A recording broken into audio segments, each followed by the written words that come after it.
Srimate Ramamjaya Namaha.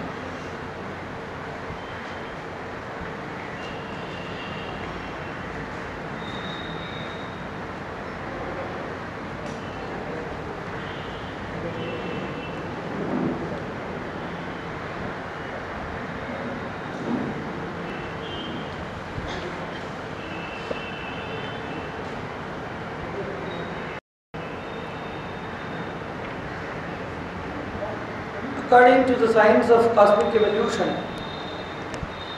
each and every entity is embedded with a system of operation which is supported by a driving force known as energy.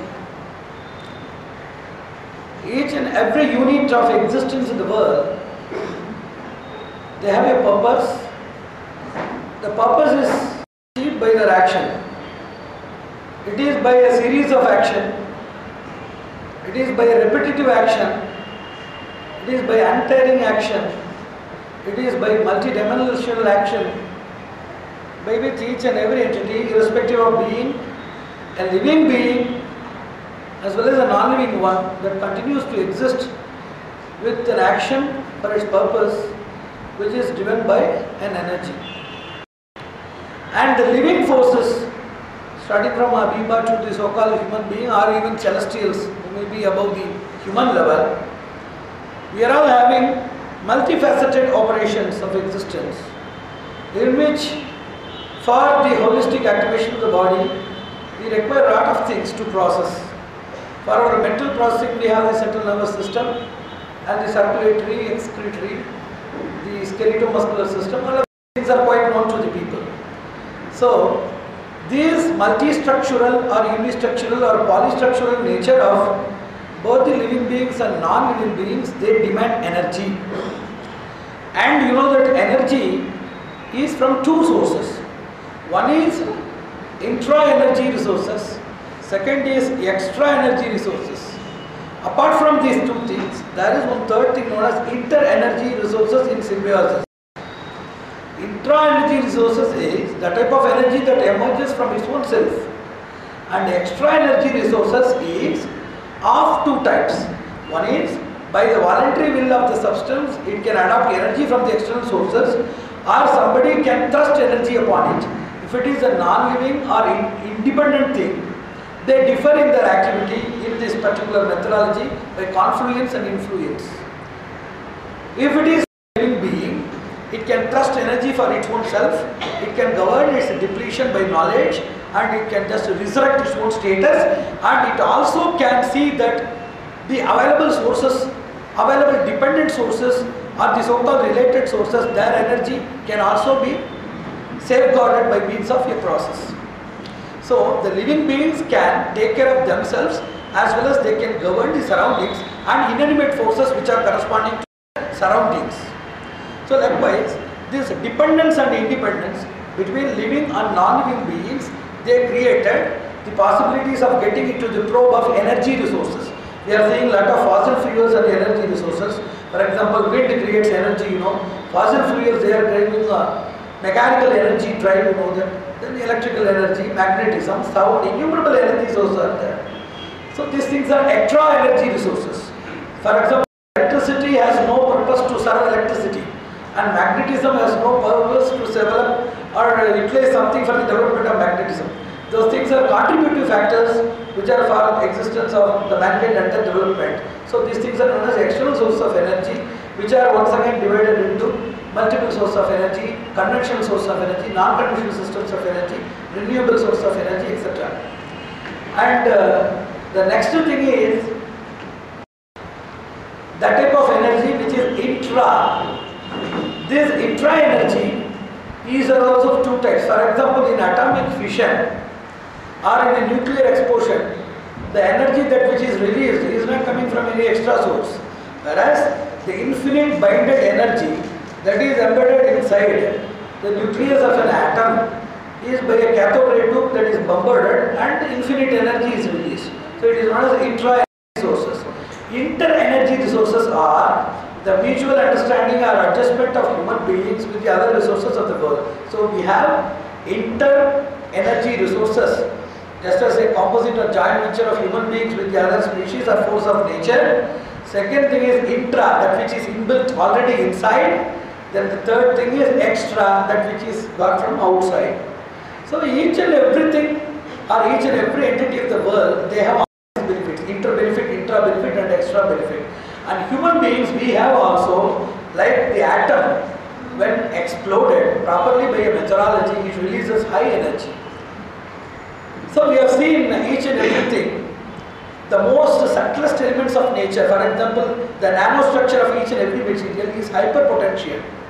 Likewise, they used to say, the subtlest point of human life or human unit of survival, the basic of survival, that is also hyperpotential. At once, if it is explored and if it is by means of a spiritual or a para-material research and exercise, if it is exploded, that releases infinite energy. So, based on these three classifications of inter, intra and extra sources of energy, human beings, they are using extra source of energy more than sufficient, totally resulting in exploitation of natural resources and depletion of the natural reality. And inter energy resources are handled also in a unilateral way. Most of the things we receive from nature and nothing is given back properly. So, the extra exploitation and the intra-energy management of humankind is the worst in the history of human evolution, and they have totally untouched this area of inter-energy resources, exploration, identification and management. This is how we have to just come to the end of the energy lesson. First we have to say unit of life or unit of existence. Then to drive them, there must be an action and purpose. To drive this, they require energy. The energy may be inbuilt, interdependent or external. And among these three things, the interdependent energy is misused and the extra sources are totally depleted by mankind, and the internal or the intra-energy resources, they are the greatest things unexplored, unidentified, unutilized properly. There are innumerable such intra-energy resources, the basis of which we call spiritual energy. Spiritual energy is known as Atma Shakti. Atma Shakti starts with Chaitanya, consciousness. Everything is nothing but a representative, or everything is nothing but an expansion, extension, manifestation or multifaceted exposition of what we call consciousness or Chaitanya. This exhibits in various ways whenever it is assumed in different forms by different sources. They assume different names also. For example, if a person is bounteous, beneficent, if a person worries about the miseries of the society, the sufferings of the poor and downtrodden, that person extends for charity. It is an automatic transmission. It is not for a tax evasion or for getting some divine sanction or intelligence. It automatically emerges out of a person to extend his arms for the upliftment of others. Just as we used to say, we can just wipe off our tears. Whenever we bend, there are 2 points or there are 2 motions for your hands. In charity we used to say. One is bending your arms and stretching your arms. If you bend your arms, you can wipe off your tears. If you stretch it, you can wipe off the tears of others. So it is self-governance and governing the society around us. When this comes, he gets yashas. It is a spiritual energy which comes into form, which comes into a figure or a conspicuous stature when it is extended by charity. Then a person is there reading the Vedas, following the principles and rituals. That the person, he develops stages. By a person, by observing celibacy, austerity and restraint of senses, he gets ojas. By person, by humbleness and service to others and great spiritual personalities, he gets praise. By means of understanding others, supporting others, donating his intelligence to others, he gets praise. So, Shreyas, Prayas, Ojas, Tejas, Yashas, all of these things are nothing but the external manifestations of the so-called spiritual insight or effulgence or radiance that exists inside you, which comes into a conspicuous form whenever it is exhibited in different dimensions, in different ways of services to God, divinity or divine knowledge. It may be divine force, it may be divine realization, it may be divine knowledge. Wherever we go, we extend in different ways, by charity, by purity, self-restraint, by knowledge acquisition, management and transmission. Innumerable ways are there, they result in different things. So, here I want to say, just as a person who has the consciousness, just as everything possesses consciousness, he also has the consciousness. But the consciousness is curtailed by an illusory sheath.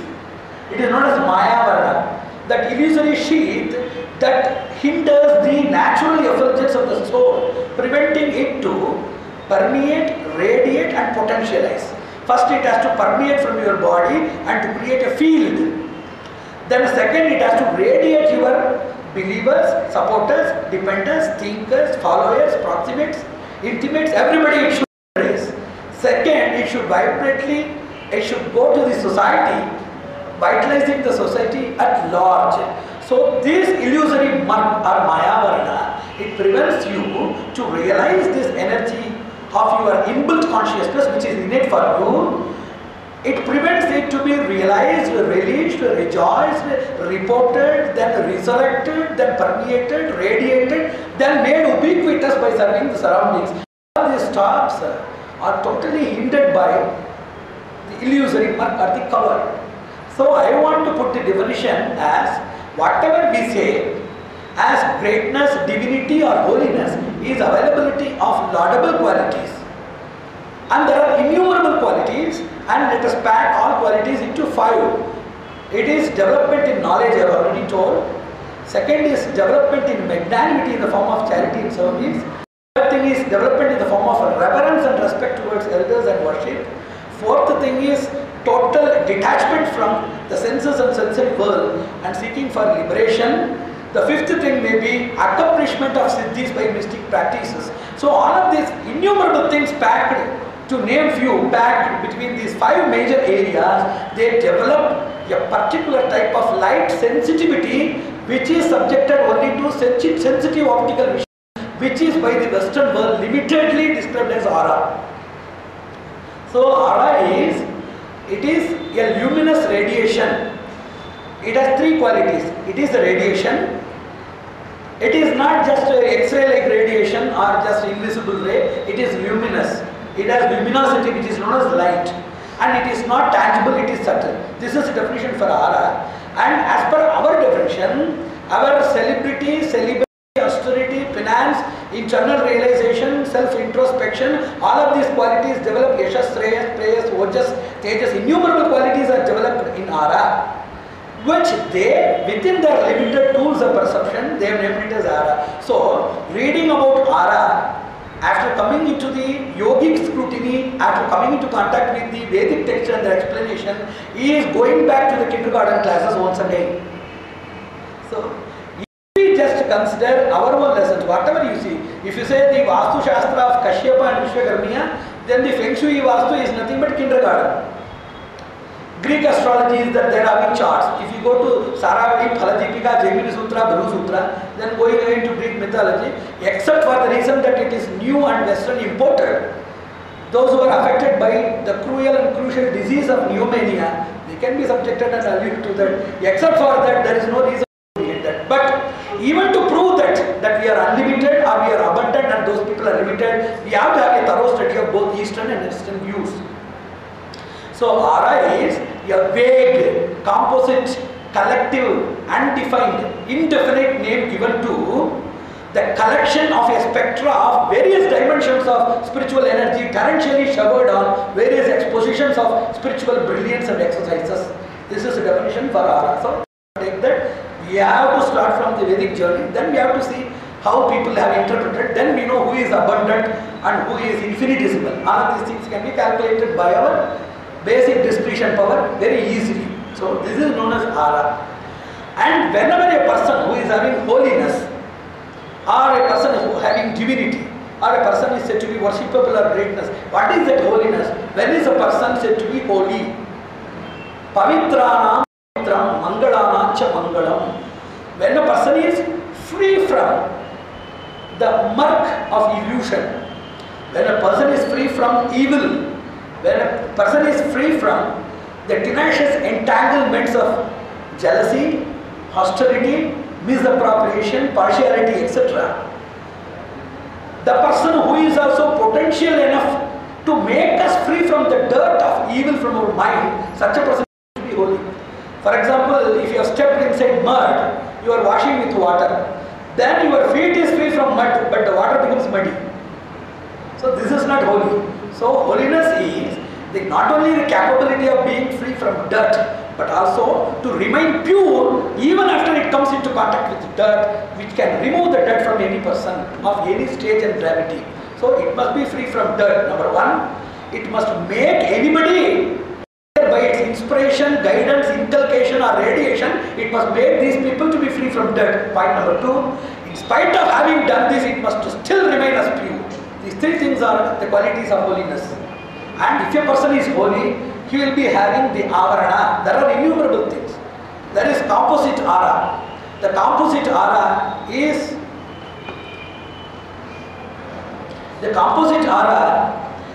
the light intensity which forms the outline. It is known as tejo avarana or tejavarana. This tejavarana, it is not having any form of semicircular, circular, hexagonal, pentagonal, octagonal structures.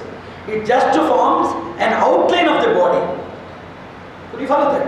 And second thing is, on special areas like centers of spiritual consciousness, like Manipuraka, Anahata, Agnya, all of these various centers are there. And it is a phonocenter of consciousness. It is photosensor of consciousness. It is processing consciousness. It is emancipative consciousness. And this introductory and instigatory consciousness is Mooladhara. Vibrant consciousness is Swadharshana. That we can discuss later in a different topic. But whenever there is an area of spiritual integrity and consciousness center, there it creates a different structure.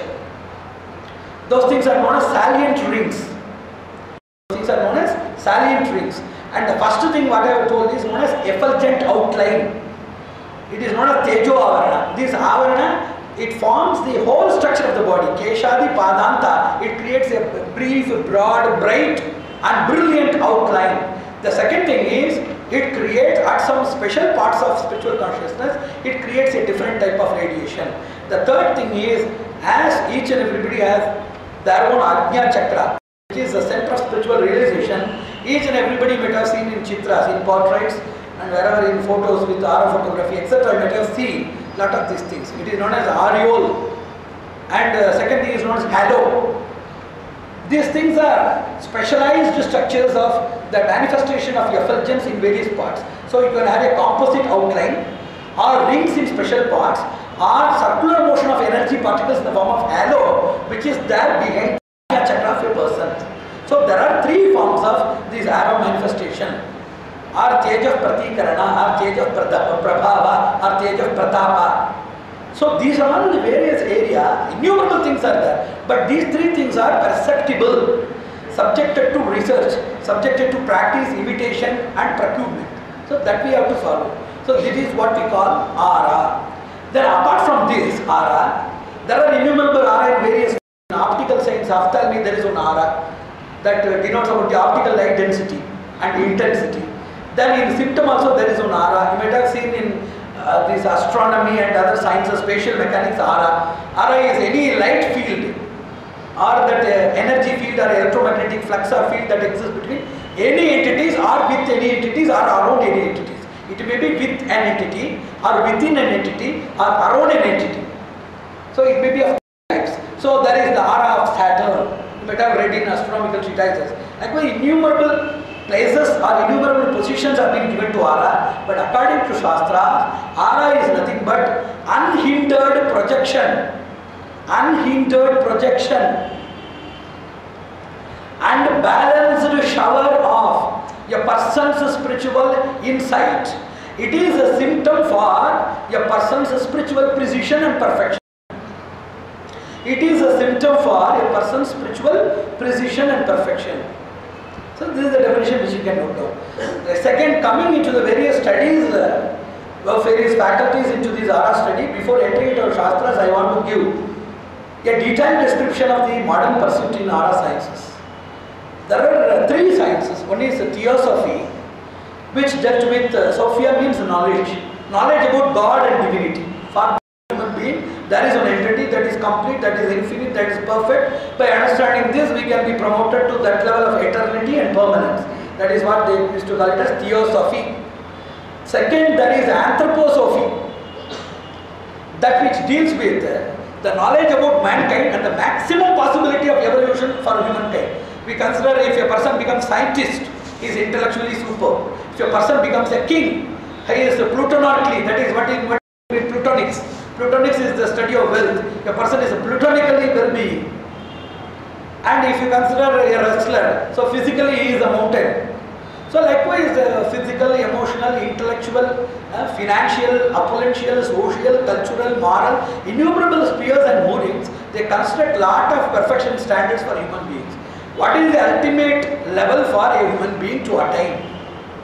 They used to say Rishi is the ultimate or standard which can be the most possibilist mean for a human being to become a Rishi. Rishi means a seer, one who sees. One without any sadhana, without any instrument, without seeing a book or without asking anybody or without being reluctant, without having a process of an internal examination, whether it may be rapid or slow. Any person thinks in the mind, yes, I want to speak. What should I speak? How I can put in order? How I can put the concept in order? He thinks and processes. And this thought process may be rapid in some cases of this, some people who are great orators. This think process may be somewhat rapid. In ordinary people, they may just stammer and speak, it is there, but still they process. So, seer is a person who has an eternally processed format of wisdom which he can shower at any time, blemishlessly, with full potential of applicative accomplishment, not only theoretical accomplishment, applicative accomplishment. Such a person is known as seer, and that is the ad infinitum and ad ultimatum of human race, according to Shastras. So what is the purpose? So this anthroposophy, it deals with human beings and it deals with different types of human beings. Human beings who just rely upon themselves. Human beings who just rely upon collective human beings for physical executions. Human beings who are under the support of science and technology. A human being is lower.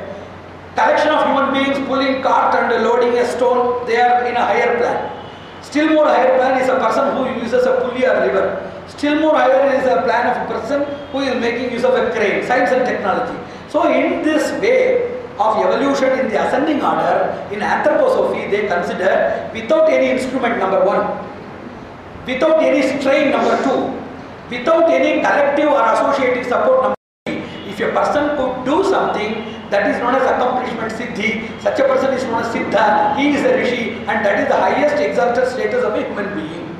Can all become a human being? There are three answers. Each and everybody cannot become like that. But we can try to become number one. Number two, even though if Ganges is more, for our thirst a sip of water is more than enough. In that abnormal, in that infinite energy, if we get a morsel of energy, that is more than enough for our struggle-free survival, number two. Number three, even though we cannot become a rishi, we can worship the rishi and get his associative support. We cannot fly like a plane, but we can purchase a ticket and sit inside. So associative benefit. So even though rishis are the ad ultimatum of mankind as per the anthroposophy, we cannot become rishis, in spite of which we can worship rishis and be associated with them. We can try to become like them. We can get a morsel of energy from them and cater to the needs of society, growing society, suffocating society. We can serve a lot. These are the answers given in anthroposophy. And third thing is archaeosophy. Unless we understand these senses, we cannot get into our archaeosophy. Archaeology, you have to prefix archeo to the sophy, or you have to suffix sophy to archaeology, removing the ology. So the archaeosophy, it deals with the evolution. Since the primitive inceptive state of human being, it deals with evolution, science and various growths. It also deals with the teleology, the purpose, as well as the futuristics of human being. Human being was like that, now he is like that, how he will be later. These things are in archaeosophy. So all of these people, generally the Theosophical Society people, they deal with much. And Charles Leadbeater, he was the first person from the Theosophical Society who pondered with this type of energy. He thought that each and everybody should have an energy. Energy was easily felt by people. For example, if there is an energy, and energy has a field. What is field? There are two fields. One is active field, second is inactive field. And active field is also of two types. One is hyperactive, second is semi-active. For example, I will prove it with an example. For example, there is a light, and this light has one radiation, and it has one visible range. cell range, you know, mobile range, innumerable ranges are there. For sound, for light, for energy, there is a range. So this is the active range. No doubt this light also permeates to darkness, but it merges with darkness. It synchronizes with a different color or colorlessness or a various eco-structure so that it is not identifiable. Could you follow that? So it is known as active. And if I am standing here and speaking, it is hyperactive.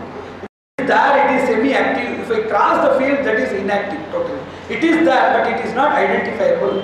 Likewise, these people, Theosophic society, they felt energy. Whenever they came in proximity with the divine people, whenever there are two things. One is sprishta, asprishta. Just being present before divine people, we can feel things. And sparsha is unless we have some contact, either through a material or through a touch, it cannot be felt. Depending upon either the efficacy of the master or deficiency of the receiver, it may be even through touch. But even without touch, there is a radiant field. And these people, Theosophists, they felt that there is a field. And the field is completely formed out of luminosity. There are two things. One, transparent things. Second thing is opaque things. And opaque things, already I have discussed about that while I have been discussing about the three inputs or impacts of friction. I told whenever friction is made, whenever some emanation is made, it releases three energies. One is heat, second is light, and third is sound. Whenever you just rub two things, the friction releases sound, it releases heat, it releases light. But as these things are opaque and they are poor conductors of light, we could not see the light when we are rubbing our hands like this. Whenever we do with something which is like two stones or illuminous or transparent things like gems, ruby, like gems, etc., we could see the light intensity more, depending upon the reflectability. Depending upon the reflectability and angle of refraction and the center of principal focus of each and every object, that conductivity or luminosity is destined. So likewise, these Theosophists, by means of their declaration of experience, they only first the idea or the elucidation that each and everybody, they have their energy, number one, and that energy oozes out. Number three, this energy, it forms a particular shape and structure at particular areas. Number four, these things create a distance. It is measured in lava or yava in Sanskrit, and in modern terms you can measure it with inches. 1 inch, 3 inch of aura, 3 inch of radiation, you can measure it. So these type of measurements have been made. So number one, there is energy. Second, that manifests. Third thing, it occupies a field. Number four, it can be subjected to experience and also perception. It can be subjected to experience if you are experience sensitive. It can be subjected to perception if you are perception sensitive. For example, if your eye is having auric sight, what is it known as? Auric sight. Auric sight is the special faculty skill of persons who are highly sensitive to auric vibrations. Unless the persons have auric sight, they cannot see that. It is possible by training, teaching, transcendentality, deep insight and divine grace. These are all the various methodologies for training which we have to conclude at the time of our epilogue. So this is first pronounced by them. Then there is also one more great person who is known as the Palamadeshi. Palamadeshi propounded the rules of the aura, the auric field, the determination, identification, demonstration, etc. And whenever you know that in the growth of science, there are two types of science. One is a rational science, and there is one school of thought known as skepticism. And the school of thought skepticism, they won't allow anything at all. They will ask a lot of rational questions.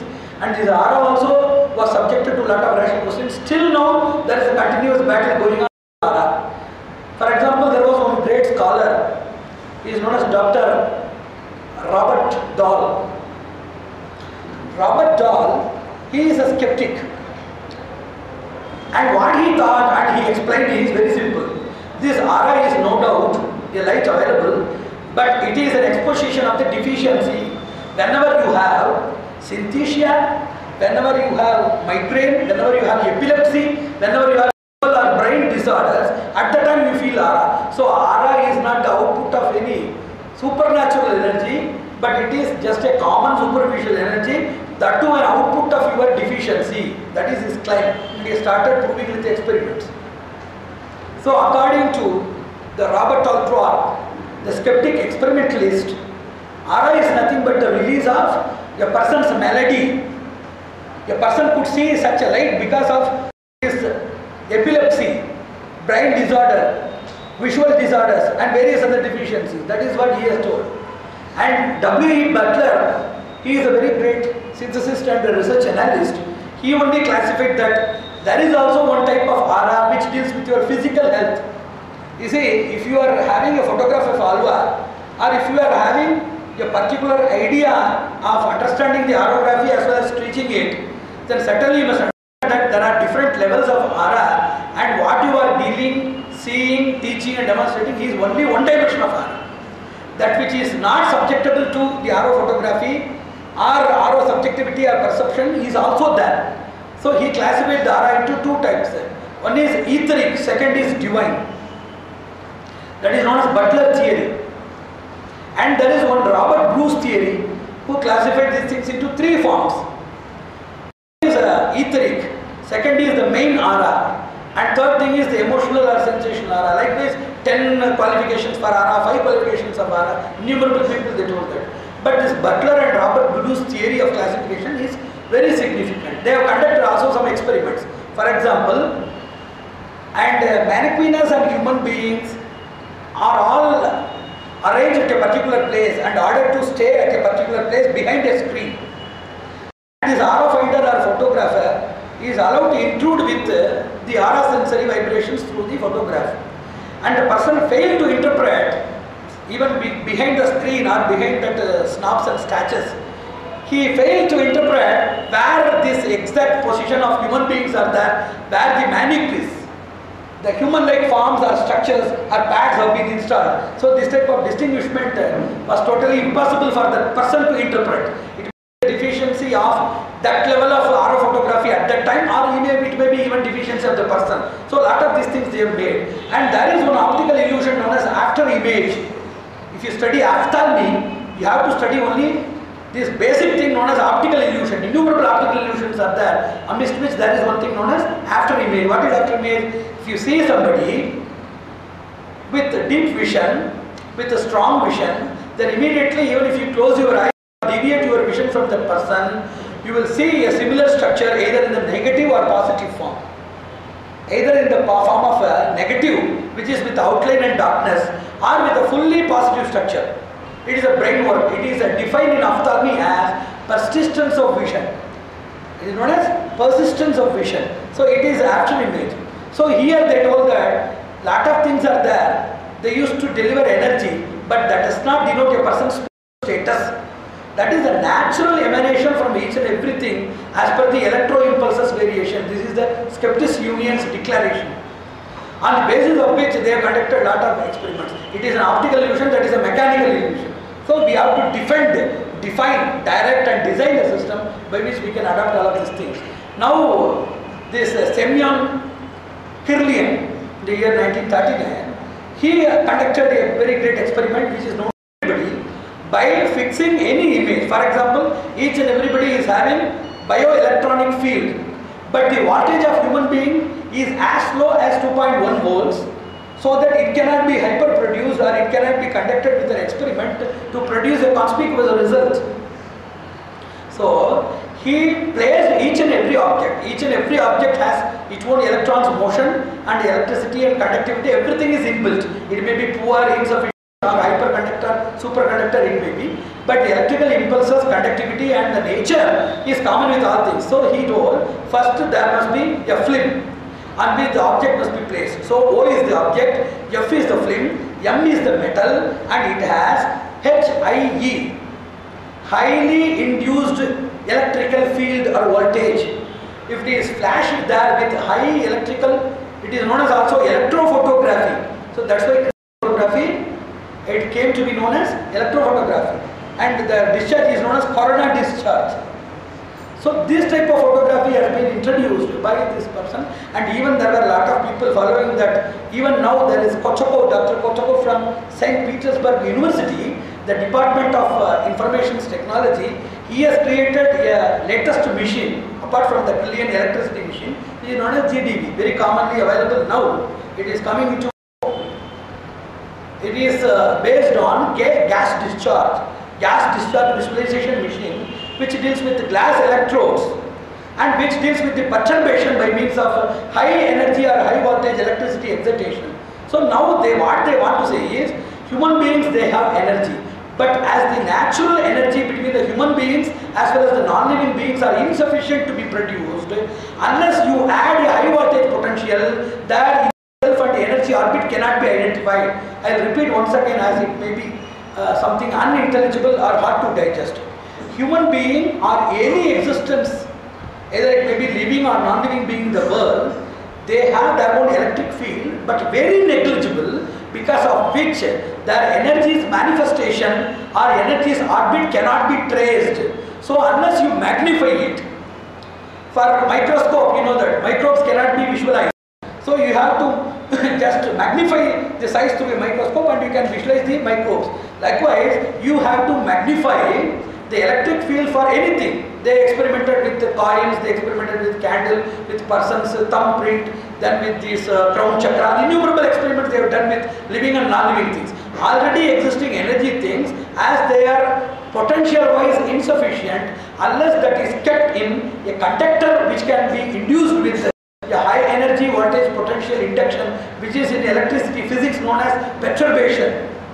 Unless it is done with perturbation, it is very difficult for us to have their energy, real energy field revealed.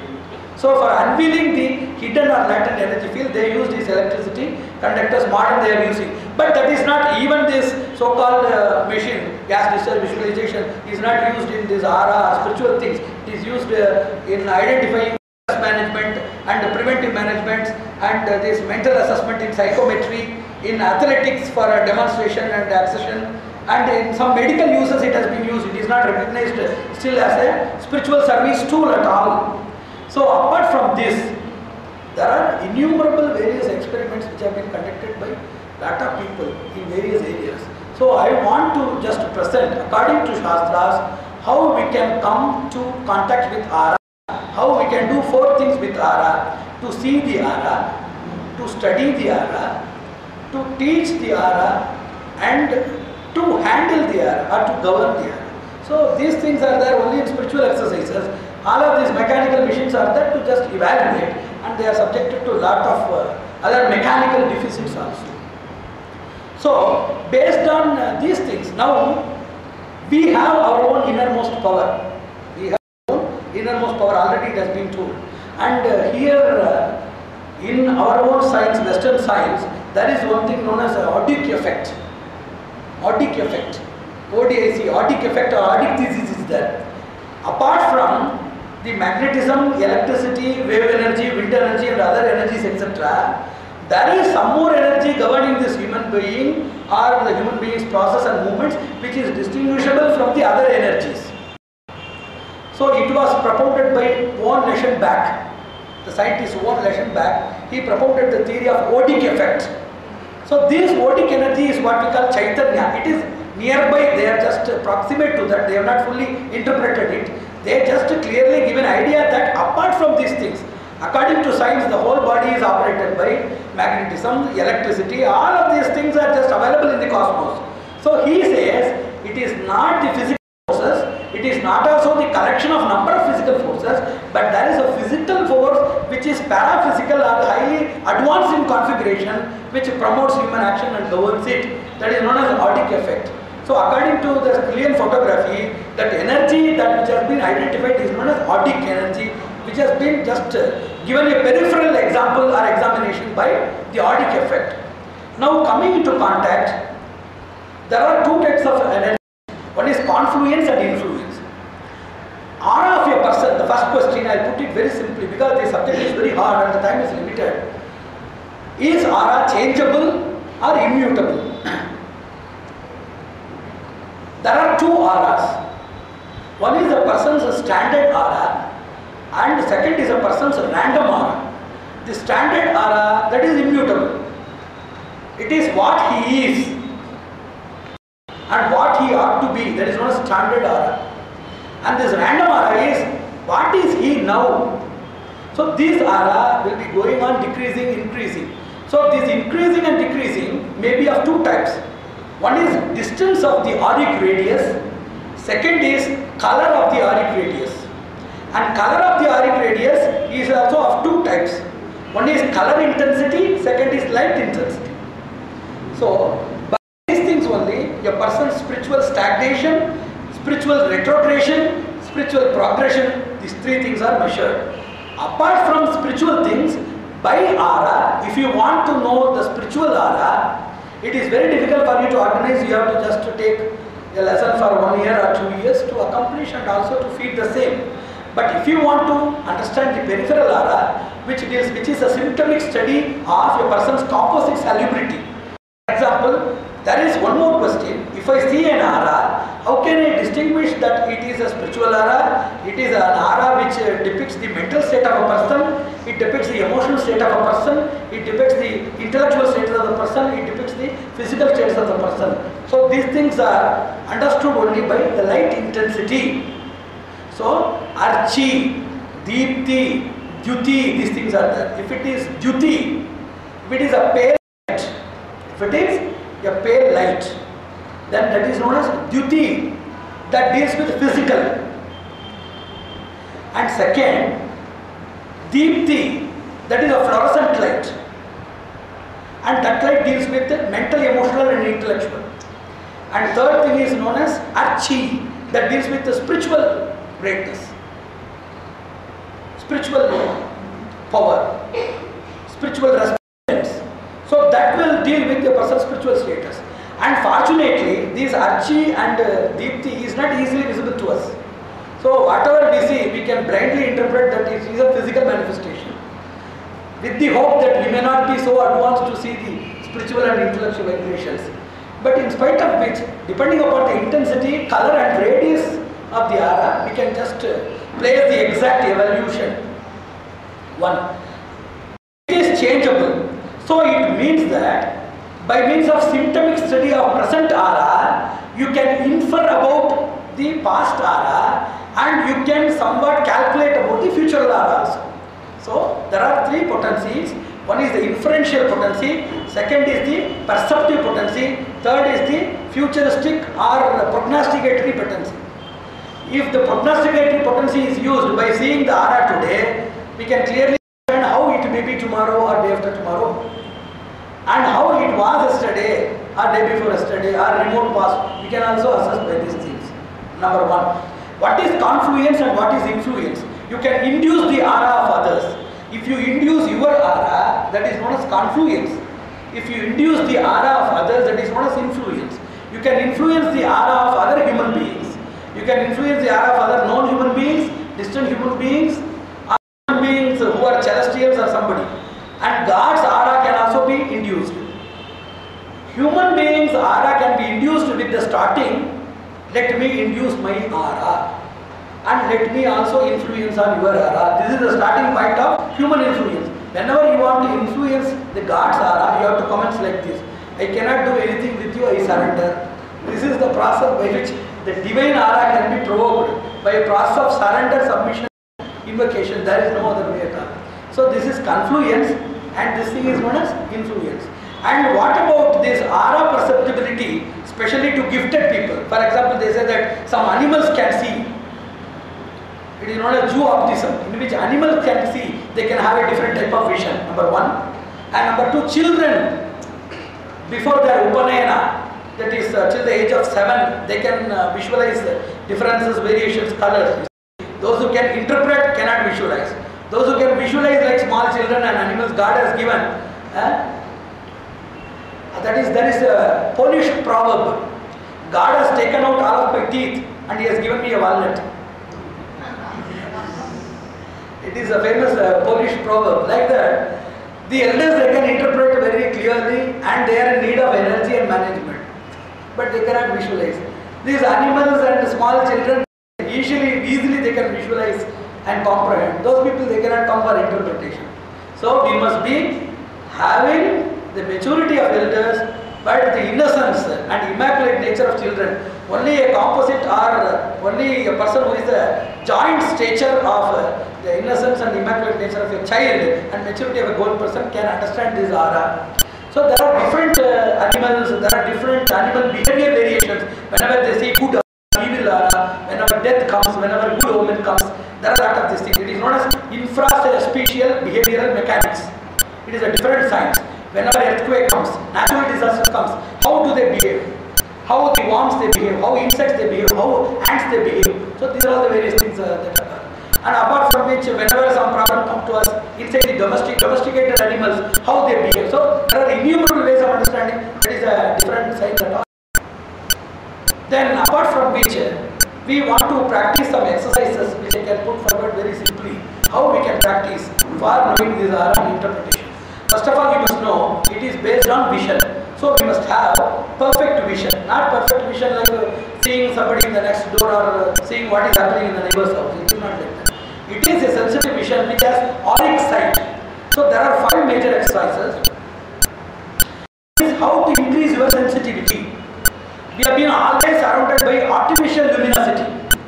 Like for example, we are always reading in this 0 watts bulb. We are sleeping in the so-called the dim lamps. We used to give dinners and other things in hotels and theatres. And the extra sensitivity or verge of sensitivity is there in high intensity lights in some 5-star hotels, in some cinema, theatre, everywhere. We are seeing high intensity in functions, in video photography, you see high light intensity. So we have been totally made impotent in our virtual and natural auric insight qualification by means of exposure to artificial luminosity.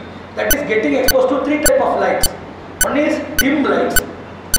Second is very dim lights, which are 0 watt lights. And third thing is lights with high intensity.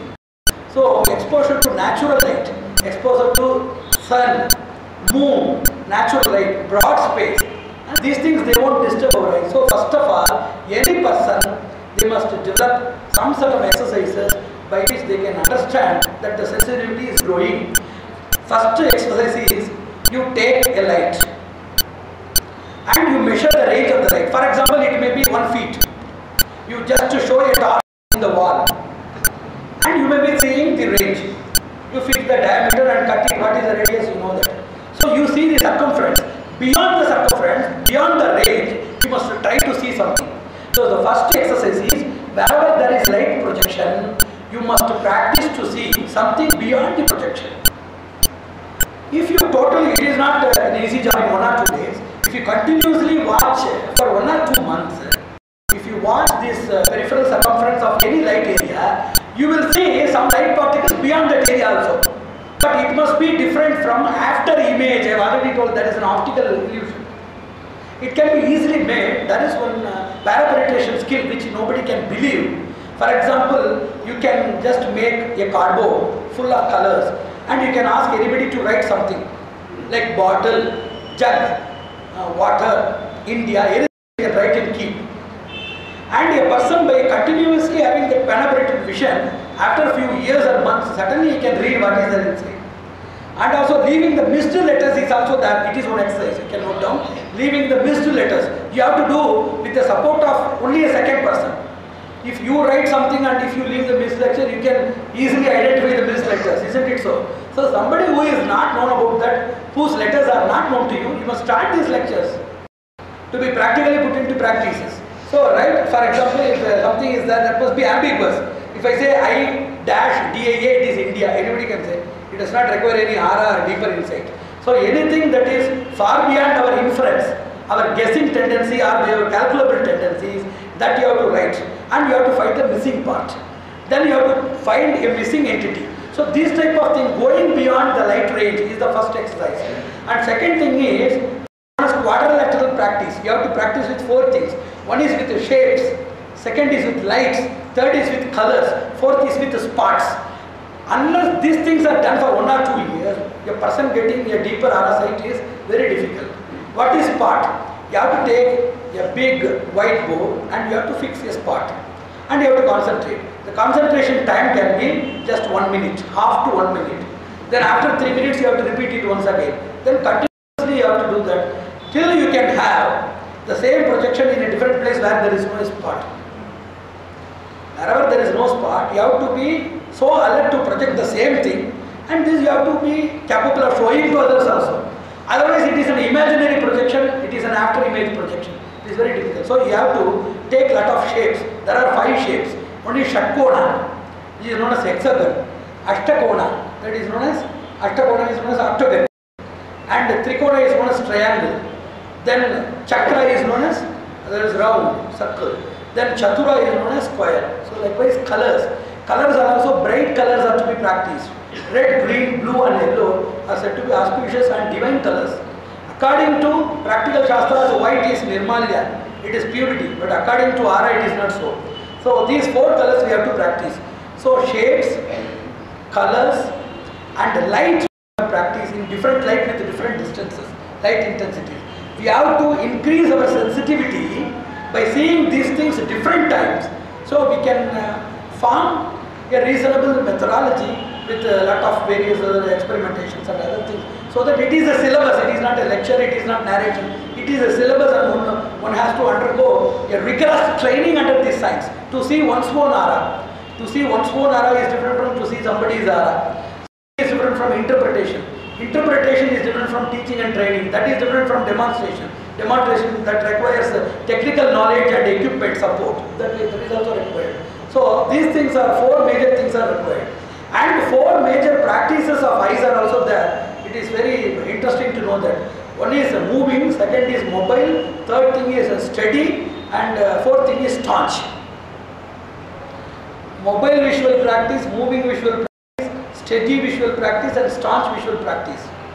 So you are also moving and the object is also moving. That is known as moving visual. That is, you are not moving, you are just like this. But the object is moving. That is known as staunch. You are moving but the object is not moving, just you are looking at glance. That is known as mobile visual. And steady is the object is also not moving, you are also not moving. So it depends upon the seer as well as the object that is seen. We have to undergo these 4 types of practices for the reason that whenever you are seeing the so-called auric field, you have to move your eyeballs to all portions of the body to see the wall. And moreover, if you want to see the energy rotation and interpret, then that will be moving and you cannot just move with it and interpret. So mobile visual practice, moving visual practice, stable or staunch visual practice and steady visual practice, those things are to be followed certainly. And second thing is colors. According to Shastras also, they have given some sort of colors. For example, if there is green, green is richness, abundance, fertility and knowledge. And yellow is spiritual radiance, spiritual realization, compassion and mercy. And red is material prosperity. Raktavarnam laukikam syat. If it is Raktavarna, that is laukika, that is material prosperity, richness, wealth, everything, etc. And if it is a blue, blue is full of imagination, perfection, precision, administration, domination, all of these qualities are there. And they used to say, Dhoomavarnaha vinashaya, Shvetena mritir bhavet. If you see brown, the brown is good. It is totally useless mechanical life. It is a mechanical energy. If you say grey, that is negative. And grey is full of negative and evil nature. And third thing is white. White is nothing but, according to Shastras, white is very pure. But according to the Aryan depiction, white comes in 2 places. One is Vyadhi Mriti. When a person is extraordinarily maladial in nature, or when a person is about to just die. They say that Marana Samipye Shveta Varnasyat. When a person is nearing deathbed, then the person emits white radiations. So these things we have understood. Then what we can do for these 3 things? One is induction, second is suppression, third is transformation. If there is one color, each and every color can give the other. For example, green can give red, and red can give the other. Blue can give turquoise. The innumerable color variations can be made. So if you see a person in aerography or aerotherapy, aerography is entirely different.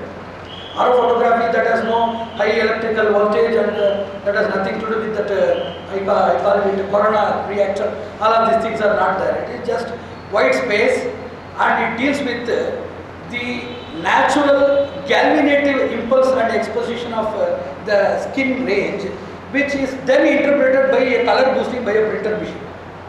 So these things are absolutely mechanical and they don't require high energy voltage or circuit or any other metallic fixation is not there.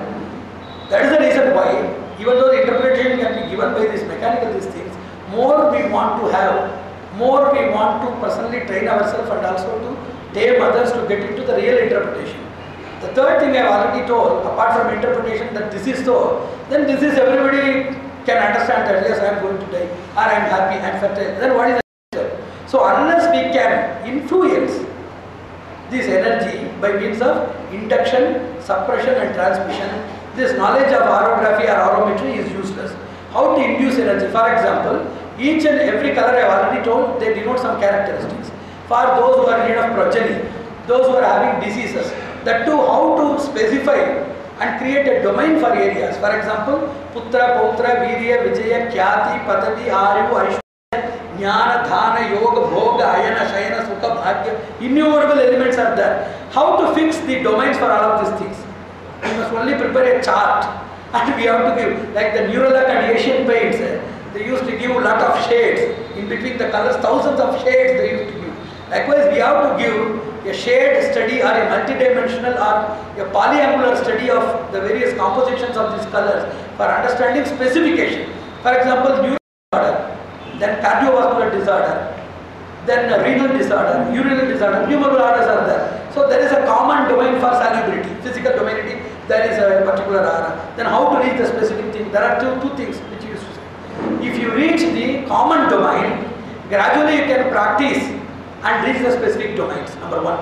Number two, with absolute mercy, if you totally embrace the common domain, wherever is seated the negativity, whichever part it may be, unspecified, you will directly go there and attack. You did not understand or you did not go there to interpret whether it is a renal failure or optical failure or cochlear failure. You did not go for that. If you are absolutely compassionate, if you commonly attribute for a domain, we used to say in our Sankalpa, Sarvabhishta Siddhyartham, without specifying anything, without mentioning anything particularly, that person may be without marriage or without children, without prosperity, without job, irrespective of the deficiency or expectation, there is a common prayer, Sarvabhishta Siddhyartham, Sukhino Bhavantu, Bhadrani Bhavantu, Mangalani Bhavantu. It is a common prayer which by means of absolute compassion, if it is extended, it can just overrule any lack of knowledge about this specific domain.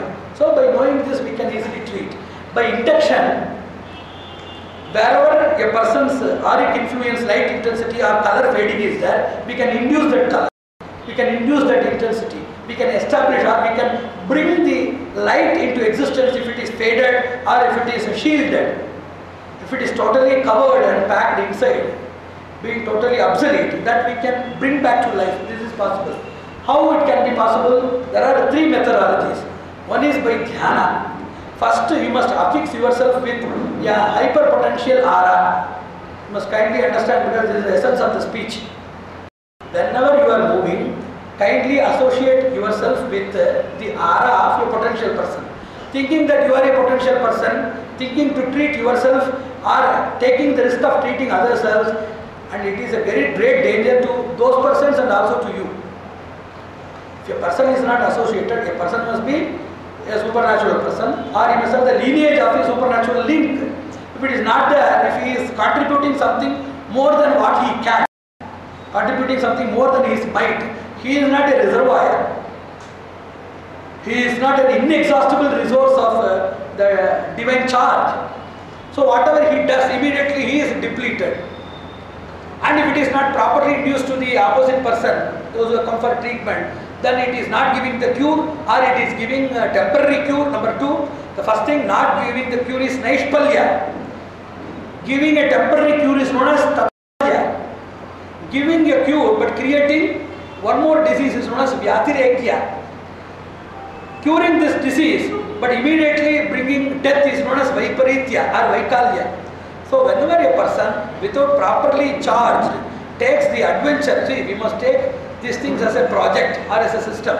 We must not do adventure like mountaineering, trekking and skiing. So if a person takes the adventure out of his compassion, without any balance energy, takes the job of curing others or curing oneself, he depletes his own energy, and also the person whom he is charging, he is also not getting the consummate or the so-called desirous benefit. So for this reason, first of all, Sarva Shakta, Ati Shakta, Maha Shakta. Kindly note down, Sarva Shakta, Ati Shakta and Maha Shakta. Sarva Shakta is known as omnipotent. So first of all, whenever you start this Ara meditation, every time, any person dealing with Ara must have 3 samskaras daily. One is known as Udbodhana. After getting and after taking bath and doing everything, they must awaken their energy. That is known as Udbodhana. And second thing is Lakshya, third thing is Vishodhana. And Lakshya is targeting.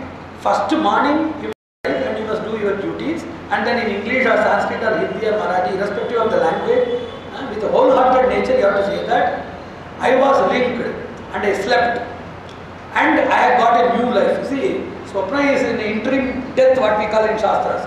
So I got awakened now. Let me awaken my impulses, my imprints, the charge of my energy.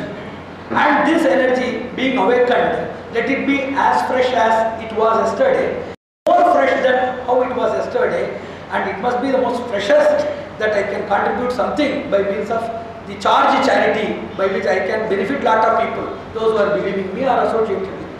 So this is known as Udbodhana. Second thing is Lakshya, and whenever you are going to do this Ara treatment for somebody, first we must make the person to sit, and we must go for a compromise or balance in equilibrium. It is known as Shamana. The Shamana Kriya is very much important.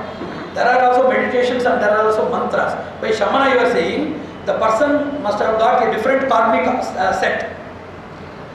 The configuration of the person's karmic setup may be different. It may be even against me, or it may be different from me, it may be distinct, or it may not be compatible to my system, irrespective of which I want relation between both of us. Let that person be a proper receptacle for me.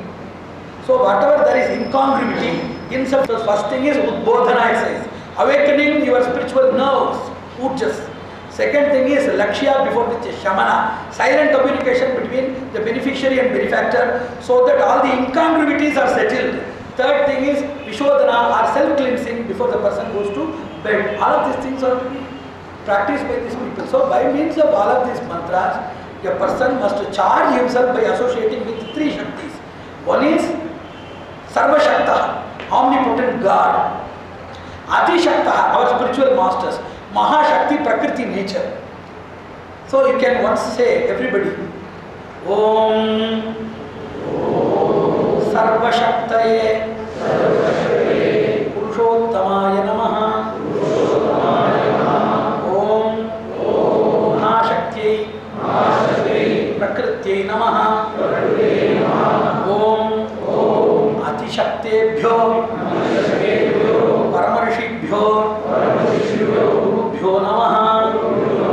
So whenever a person attaches, if an ambassador brings a wrong news or a hateable news, or he brings an adverse news to one more kingdom or country, he cannot be condemned or he cannot be punished by the king, for he represents. Likewise, any person carrying anything that which is suitable or non-suitable, sufficient or insufficient, it may be benevolent or malevolent. If the person connects himself with the lineage of the Mahashakti, there is a nature, then the Ati Shaktas, the spiritual lineage, and the Sarva Shakta, the Paramatma, the person is having 3 benefits. As he is associated, he is getting the intelligence of them to have more energy. Number 2, even if problems or errors or mistakes occur, there are possibilities for attunement. Number 3, there are possibilities for reducing or avoiding punishments if we mismanage. So for these 3 things, first thing is known as Vrishti. What is the first benefit for association? Vrishti, we get shower of knowledge, we get shower of energy, that is known as Vrishti. Then the second thing is, even if we do something wrong, that is managed. We grow by ourselves, that is known as Yashti. Third thing is known as Kshama. We are excused, we are exculpated as we are getting by this lineage the Daya in the form of Kshama, the Yashti as well as the Vrishti, the divine shower, the nectarine shower of divine grace and potency. It is very, very safe, secure, systematic, supernatural as well as substantial to organize oneself in connectivity with the divine lineage of Sarvashakta, Atishakta and Mahashaktas. So, coming to this conclusion, each and everybody is having everything inside them. It is what everybody say, and this thing is written in all books. You have everything and you are that, all of these things are available in books. What is the use of mere phrases? And we are interested in converting our appetite into food, our avarice into money. Likewise, our spiritual chi, while it is unconverted, why it is mere desire or in books, you want to eat. There is an appetite. And your appetite is not in your stomach or books. So whatever you are having in your body, that is immediately, that is revealed in the form of action in which you experience it. So for all of your material nature or material zeal or the material attachments or entanglements, everything is translated. I have already told. If you are desirous of something, you acquire it, you invade it, you steal it, you misappropriate it, you dominate it. Such a domination, misappropriation, why you cannot possess in spiritual stress? That is lack of deep-rooted belief. Your ancestors, your spiritual masters, or your own self, you don't have that courage. You have not been surrounded by a courageous society who can just knot your ear, bring you to the lotus feet of God and teach everything by what we call a force-feeding methodology, at least even those who can coercively radiate you with the divine knowledge and practice. Such people are not available in the society, either in the form of parents or in the form of teacher or in the form of a king. There must be a Sad Raja or a Sad Guru or Sad Pita or Sad Mata. So even persons are not available, time is not available, even everything is available. The particular mutual friction is there, due to which the relation is not smoothly maintained. There are a lot of other problems. So you have everything. That is the spiritual lesson, and it is the first statement of spiritual lesson. And if you complete your spiritual voyage, the last statement will be you have everything. The Vedas start with Hari Om. If you end the Veda, it will say Hari Om. Likewise, this is the prologue and epilogue of spiritual journey.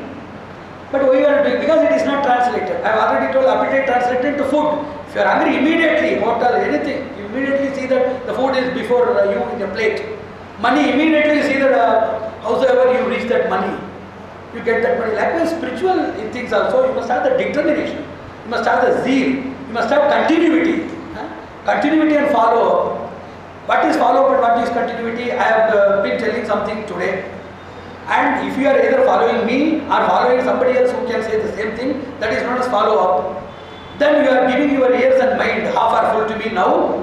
If you give the same thing in my absence to the thoughts and you just masticate the same thing inside your mind and think by a reverberating process, that is known as continuity.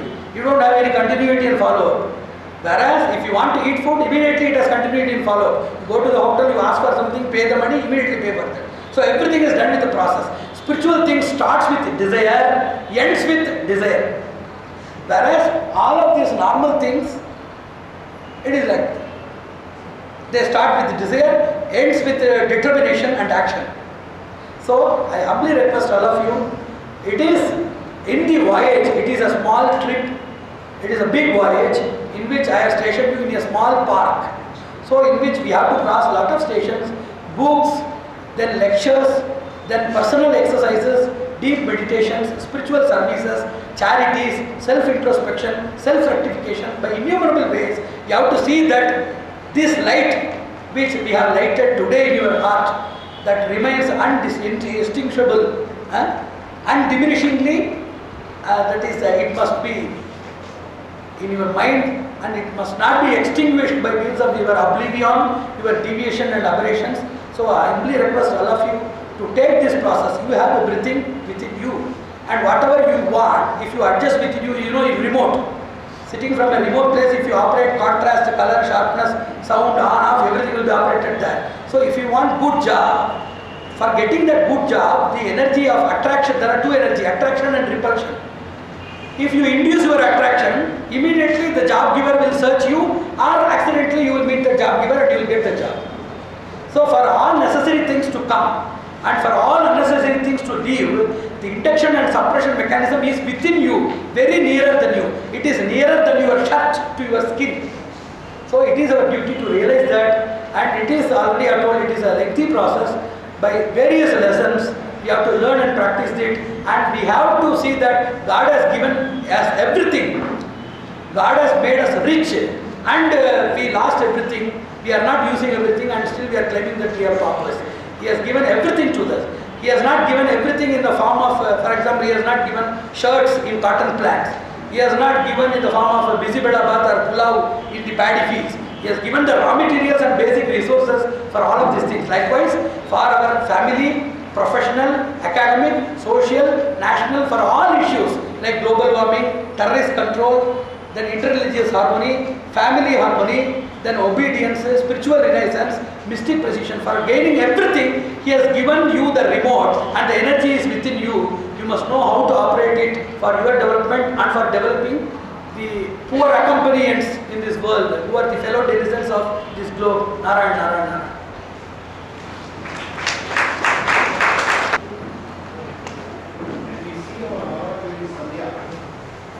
Please come forward. Please come forward. Yeah, Please come forward. I have heard the question.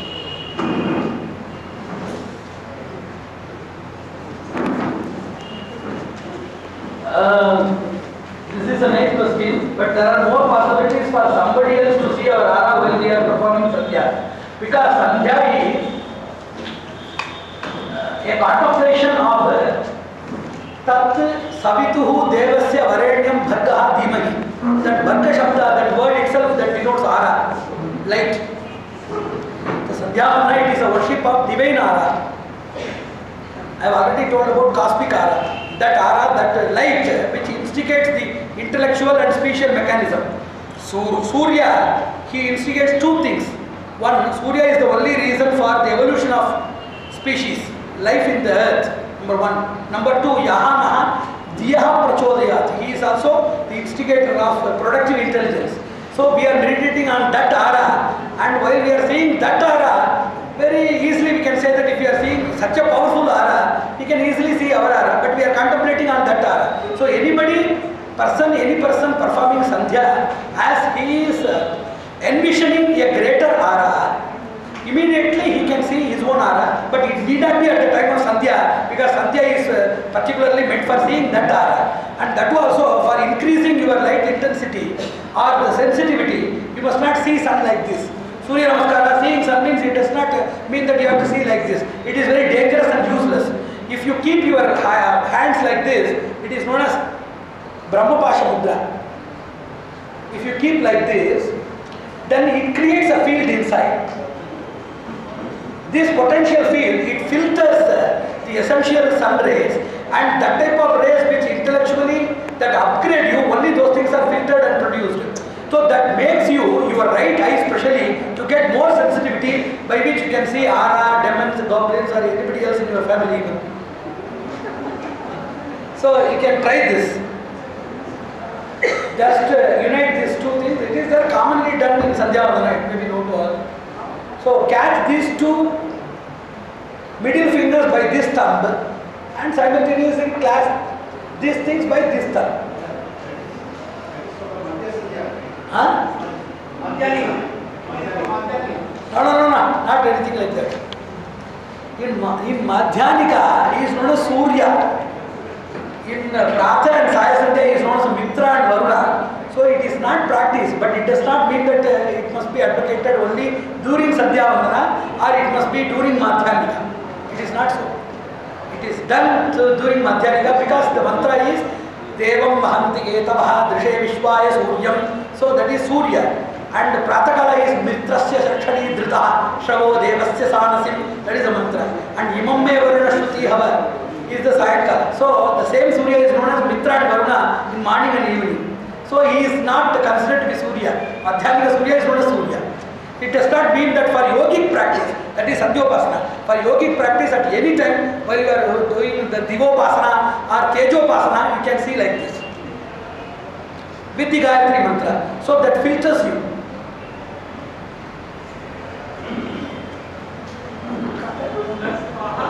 Or